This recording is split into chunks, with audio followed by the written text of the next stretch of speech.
Chuid an bainisteoir nó John O'Mahony Leshin in 1988. He really worked hard on our fitness, getting our skill set up to a high level, but making sure that we prepared mentally well and that we felt we could beat any team that we played against in the country, never mind in the province. Agus grúise de gunnacht rud a dágaíad le Corrighan na Héireann an bhí sa Bluffile Cheannis.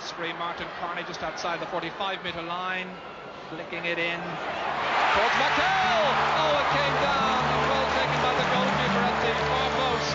Just down into space. They waited for it, weren't expecting it. McHale, the shot, a goal! We had that great Meath team on the rack. I think towards the end they didn't know what to do with us. We were just all over them, and with a little bit more composure we could have won that game.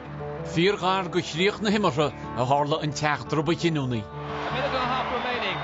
Martin Carney inside towards Liam McHale again! But the referees was the sound.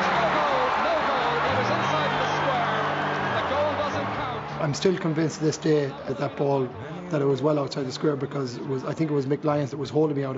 I was trying to get in closer to the goal, but I couldn't get him.